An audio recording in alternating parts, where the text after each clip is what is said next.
The Immigration Subcommittee meets today to hear testimony on the effect of the ongoing border crisis that began on Inauguration Day of 2021. We have four witnesses with us today who are going to testify to the effects that this is having on the social services of our cities, as well as the tragedies that it is causing for our citizens. When President Biden canceled construction of the border wall and ordered ICE not to enforce court-ordered deportations, we have seen 2.1 million illegal immigrants unlawfully admitted to the United States by this administration. That is a population larger than the entire state of Nebraska. And while that's been going on, an additional 1.5 million known gotaways have entered while the Border Patrol has been overwhelmed. That's an additional illegal population larger than the state of Hawaii. Combined, that's 3.6 million illegal migrants admitted to our country. That's larger than the population of 20 of our states, and that's just in 28 months. The danger of this policy should be self-evident.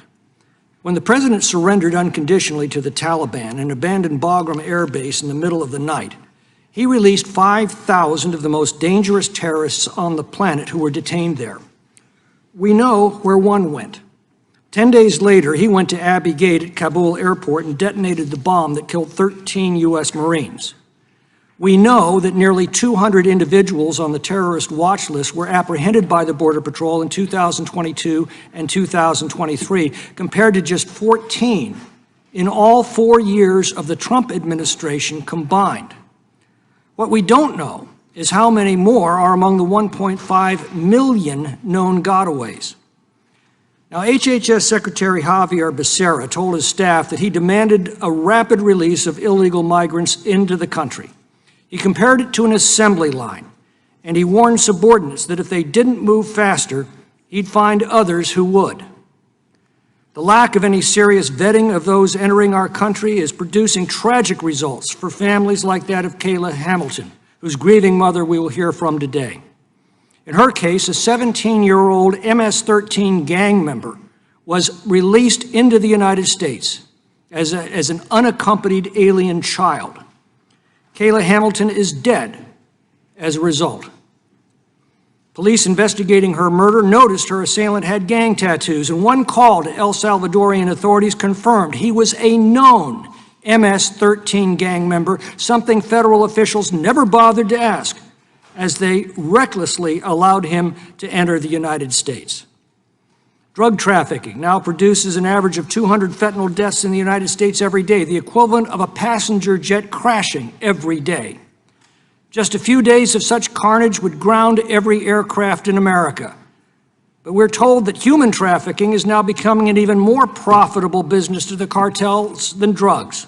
Illegal migrants arrive deeply in debt to the cartels, whose violent gangs are proliferating in our cities to enforce these debts. In places like Tulare County, California, just outside of my district, we're starting to see cartel executions of entire families, including, in this case, a mom shot through the head as she shielded her baby. Every Border Patrol officer says the same thing. This is no longer a border problem. If it hasn't already come to your community, it soon will. I'm afraid this will culminate either in a terrorist attack by elements that have come in through our border, or the kind of cartel gun battles breaking out in cities that have already become commonplace in Mexico. Now, this is not to paint every illegal migrant as a gang member or terrorist, but the Biden open borders policy is clearly allowing many dangerous gang members, terrorists, and criminals into our country, and he doesn't seem to care about the resulting damage. Meanwhile, the social safety net meant to help Americans in need is collapsing under the weight of millions of desperate, destitute, and dependent illegal migrants who are flooding our country. New York City has now turned as many as 20 public school gymnasiums into hotels for illegal aliens. Recess is canceled because single adult men are sleeping on cots in gyms intended for school children. We've heard from food pantries whose supplies are exhausted because of the explosion of illegal migrants. We've heard from hospital administrators at the border who've had to tell American citizens that they have no room for them because they're overwhelmed by migrants. And we hear from law enforcement of the increasing presence of criminal cartels and foreign gangs in their communities. Yet the Democrats' witness is going to tell us a solution is simply spend more money and process illegal migrants faster. This is lunacy. It is a crime to illegally enter the United States. Federal law requires every asylum claimant to be detained until their case is heard and to be deported if it's rejected. But this administration simply ignores the law. This is Congressperson Pramila Jayapal. Before entering electoral politics, Jayapal was a Seattle-based civil rights activist, serving until 2012 as the executive director of One America, a pro-immigrant advocacy group. Jayapal founded the organization originally called Hate Free Zone after the September 11th attacks. Jayapal co-chaired the Congressional Progressive Caucus from 2019 to 2021, henceforth serving as chair. She serves on both the Judiciary Committee and Budget Committee. She is pro-immigrant to a fault, at the expense of United States sovereignty, and is a co-conspirator with the Biden administration, involved in the destruction of the United States. Turning to today's hearing, it appears once again, unfortunately, that it's Groundhog Day in our subcommittee.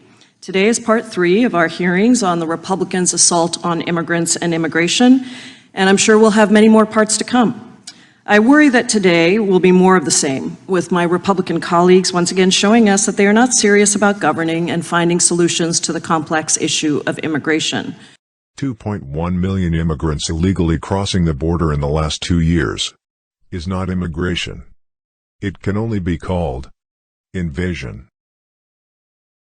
After passing their extreme, cruel, and unworkable border bill, where the only bipartisan thing about it was the opposition, Republicans have spent the last few weeks fear-mongering over the end of Title 42. This fear-mongering about the border, let me be clear, empowers the smugglers and cartels.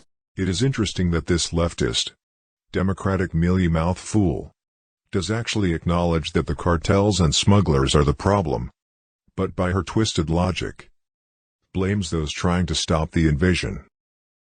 When our Republican colleagues claim that the border is open, that is the most important information that they use to continue their activities. Turns into disinformation and misinformation shared by smugglers, distributed by social media, and stoked by relentless right-wing media lies and shouts of open borders. Do you think you've done anything wrong? No, I don't. I think it is a disagreement over policy, and I think it is used for political purposes to continue a negative dialogue about a migration challenge that is not unique to the United States. Not unique at all. All white countries with a majority white Anglo-Saxon Christian population are suffering the very same invasion policies. Policies created by Jews like Mayorkas, whose purpose is their destruction. House Republicans say that you have repeatedly lied to Congress when you have said this. Take a look. The border is closed. The border is secure. The border is secure. Critics point out, in 2020, Donald Trump's final year in office, U.S. border authorities encountered migrants 458,000 times at the border. But under Joe Biden in 2022, there were 2.3 million encounters. How can you say the border is secure? Does Mayorkas give his explanation as to why he thinks the border is secure? Right now, the United States has millions of jobs opening due to the economic success of this administration. By now, one must be thinking this guy has a few loose screws. This is his answer to the accusation of open borders? He justifies the illegal invasion based on job availability for illegal invaders? I had no idea that the U.S. government is an employment agency. We have progressed in conquering the pandemic far more than the countries to the south of Mexico. And that makes the United States an appealing place of destination for people fleeing persecution or otherwise in desperate need of a better life. And it has nothing to do with that awful story floating around the internet. The story that the Jews and the New World Order want to destroy the United States. Lies. All lies. Let's get back to the other criminal, Pramila Jayapal, to hear more words of wisdom. All of which fuel migration patterns. And yet, what are the facts? The facts are that when Title 42, a public health policy, not an immigration enforcement policy, finally ended, what happened? Border encounters plummeted by 70%. Thus far, the increased migration narrative pushed in the right-wing media has not yet come. The lower numbers are likely due, at least in part, to the Biden administration's new policies announced in the lead-up to the end of Title 42.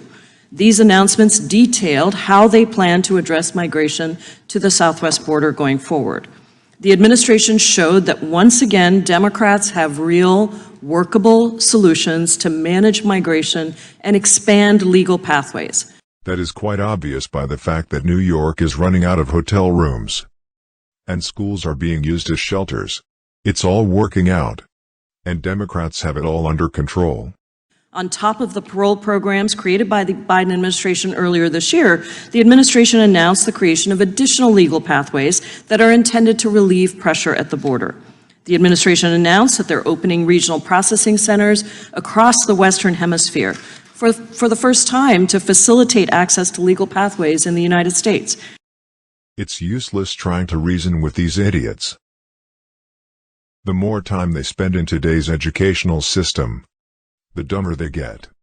This is an important step to allow migrants to get their protection and benefits claims assessed in a humane way without having to make the dangerous journey to the U.S.-Mexico border. The administration is also creating new family reunification parole processes for El Salvador, Guatemala, Honduras, and Colombia. This is for people who already have an approved family petition modeled off of the Cuban family reunification program my colleagues attempted to codify in H.R. 2. The administration is also increasing the number of appointments that will be available under the CBP One app, which, while far from perfect, does increase CBP's ability to process more migrants. In a country that's fighting over raising the debt limit, an increase on the country's credit limit, because we are broke. Nobody asks, why are we having immigration at all? But we all know why the immigration is taking place. That can't be denied, because any other explanation makes no sense at all. I'm so tired of listening to these fools that I'm ending this video before I end up as nutty as these highly educated representatives. Now, none of these solutions are perfect. Addressing the issue of migration is difficult, but Democrats have shown time and time again that we take this complex humanitarian crisis seriously.